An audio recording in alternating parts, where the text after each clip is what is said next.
బెజవాడకు కనీవిని ఎరుగని విపత్తు వచ్చింది. ఎవరూ ఊహించని విధంగా వరదలు ముంచెత్తి జనజీవనం అస్తవ్యస్తమైంది. కృష్ణమ్మ ఉగ్ర రూపం దాల్చింది. బుడమేరు ఉప్పొంగి విజయవాడను ముంచెత్తింది. డివిజన్లకు డివిజన్లు, అపార్ట్మెంట్ వాసులు వరద ముంపులో చిక్కుకుని విలవిల్లాడారు. పాల కోసం చిన్నారులు, పట్టెడన్నం కోసం వృద్ధులు ఎదురుచూపులు చూస్తున్న దయనీయ పరిస్థితి. నాటి దివిసీమ ఉప్పెనను తలపించిన పరిస్థితి 2 రోజుల క్రితం బెజవాడదే. శనివారం రాత్రి the real trouble shooter Chandrababu enter అయ్యారు. బెజవాడలో నెలకొన్న దయనీయ స్థితిని చూసిన ముఖ్యమంత్రి చంద్రబాబు చలించిపోయారు. సంక్షోభాలను అవకాశంగా మలుచుకోవాలనే సిద్ధాంతాన్ని వంటబట్టించుకున్న చంద్రబాబు ఇలాంటి విపత్కర పరిస్థితుల్లో తాను ముందుండి అధికారులను నడిపించాలని 74 ఏళ్ల వయసులోనూ నవ యువకుడిలా కదిలారు. అధికారుల్లో కదలిక తీసుకొచ్చారు. నిద్రాహారాలు మాని ప్రజాప్రభుత్వాన్ని అలర్ట్ చేసి నిరంతరం పర్యవేక్షిస్తూ ఉంటే ఆయన్ను చూసి అధికారులు, ఇతర ప్రజాప్రతినిధులు సహాయక చర్యలను వేగవంతం చేయడం ప్రారంభించారు. ఫలితంగా బెజవాడలో సహాయక చర్యలు ఊపందుకున్నాయి. శనివారం రాత్రి నుంచి సహాయక చర్యలు మొదలుపెట్టిన చంద్రబాబు నిర్విరామంగా పనిచేస్తున్నారు. ఓవైపు సమీక్షలు, మరోవైపు స్వయంగా ముంపు ప్రాంతాల్లో పర్యటించి సాధారణ పరిస్థితులు తీసుకొచ్చేలా నిర్విరామంగా పనిచేస్తున్నారు. టైంతో పని లేకుండా తెల్లవారుజామున 4 గంటలకు ఎలా ఉన్నారో అర్ధరాత్రి 1 గంట వరకు అదే ఓపికతో పనిచేస్తూ అందరినీ అదే విధంగా పనిచేయిస్తున్న చంద్రబాబు స్టామినాకు సెల్యూట్ చేస్తున్నారు బెజవాడ వాసులు. 74 ఏళ్ల వయసులో ఇంత ఓపిక ఎక్కడిదంటూ ముక్కున వేలేసుకుంటున్నారు. కనీసం నీళ్లు కూడా దొరకకుండా నీళ్లు ఇస్తే అది అమృతంగా భావించే పరిస్థితిలో ఉన్నారు. అవి చూసినప్పుడు బాధ్యత పెరుగుతుంది. నేను ఆ మాటే చెప్పాను మా ఆఫీసర్లకు అందరికీ. మనందరి మీద ఒక గురుతరమైన బాధ్యత ఉంది. మీరు ఆ పని చేయండి. 0 టాలరెన్స్. అందరం కలిసి పనిచేయాలి. ఎక్కడ కూడా ఏమాత్రం కూడా అశ్రద్ధ వహించడం, నిర్లక్ష్యంగా ఉండడం, కష్టాల్లో ఉండే వాళ్ళతో మాట్లాడే విధానం కూడా చాలా ఇంపార్టెంట్. ఒకసారి ఎమోషనల్ గా మాట్లాడతారు, హిస్టీరిక్ గా మాట్లాడతారు. ఎందుకంటే నిన్నటి నుంచి భోజనం లేదు, కళ్ల ముందర పిల్లలకు భోజనం పెట్టలేకపోయారు, పేషెంట్లుగా ఉండే పేరెంట్స్ ను చూసుకోలేకపోయారు. అవన్నీ చూసినప్పుడు ఎవరికైనా కోపం వస్తుంది, బీపీ పెరుగుతుంది, ఆవేశం వస్తుంది. అలాంటి సమయంలో మనం వాళ్ళని సముదాయించాలి, ఎప్పటికప్పుడు వాళ్ళకి గౌరవించాలి. వాళ్ళు గట్టిగా మాట్లాడినా మీరు వాళ్ళని ఏ విధంగా మెప్పించాలనో మెప్పించి మనం ఏం చేయాలో చేయాలని కూడా చాలా స్పష్టంగా చెప్పాను. ఒక ప్రణాళికాబద్ధంగా బెజవాడను మళ్లీ సాధారణ పరిస్థితులకు తీసుకొచ్చేలా ప్రయత్నాలు చేస్తున్నారు ముఖ్యమంత్రి. తనకున్న అపారమైన పాలనా అనుభవంతో ఈ విపత్తు నుంచి బెజవాడను బయటపడేసేందుకు పని డిస్ట్రిబ్యూషన్ ను ప్రధానంగా ఎంచుకున్నారు.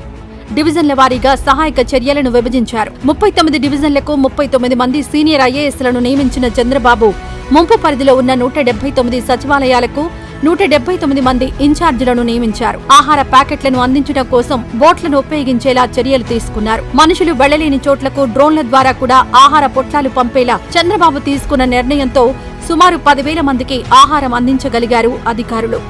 ఇలా ఒకటా రెండా ఏకంగా 72 గంటలుగా అలుపెరగని సైనికుడిలా, నిజమైన సేవకుడిలా పనిచేస్తున్నారు Chandrababu.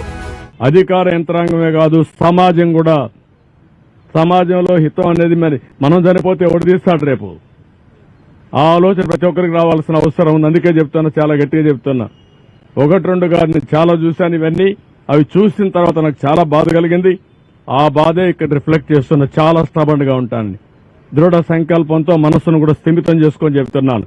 Now everybody has to act. No excuses. I'm very clear on that. ఓవైపు చంద్రబాబు ఈ వయసులో కూడా ఇంతలా కష్టపడుతుంటే రాజకీయాలు పక్కన పెట్టి పెను విపత్తులో ప్రజలకు తోడుగా నిలవాల్సిన జగన్ పరామర్శలంటూ రాజకీయం చేయడం సిగ్గుమాలిన చర్యగా జనం అభివర్ణిస్తున్నారు.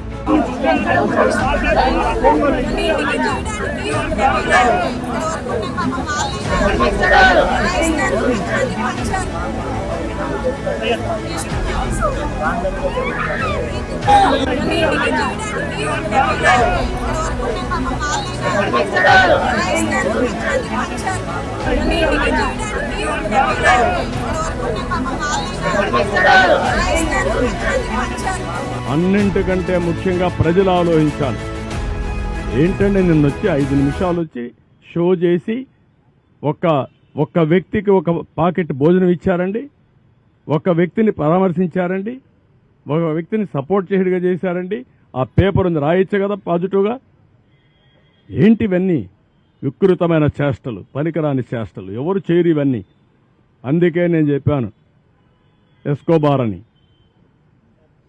ఇదే మారి చేసేవాడు, ఏది చేసినా ఇదే మారిగా. ప్రజలు కష్టంలో ఉన్నారు. ఇప్పుడు రాజకీయాలు మాట్లాడడం సరికాదు.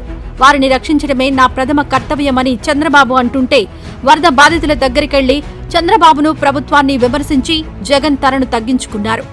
అయితే ప్రజలకు తెలియదా 2 రోజులుగా ఎవరు అక్కడే ఉండి సాయం చేస్తున్నది? సాయం పొందిన చేతులకు తెలియదా సాయం చేసిన వాళ్లెవరో? 2-3 ఓదార్పు మాటలు చెప్పినంత మాత్రాన జనం నీ ట్రాప్ లో పడతారనుకున్నావా జగ్లక్? ఇప్పటికైనా తెలుసుకో. నువ్వు చంద్రబాబును విమర్శించిన ప్రతిసారి చంద్రబాబు 2 మెట్లెక్కి రాజకీయ శిఖరాన చేరుతున్నారు. నువ్వు మాత్రం పదే పదే పసలేని విమర్శలు చేసి నీ రాజకీయ పతనానికి నువ్వే గోతులు తవ్వుకుంటున్నావని తెలుసుకో.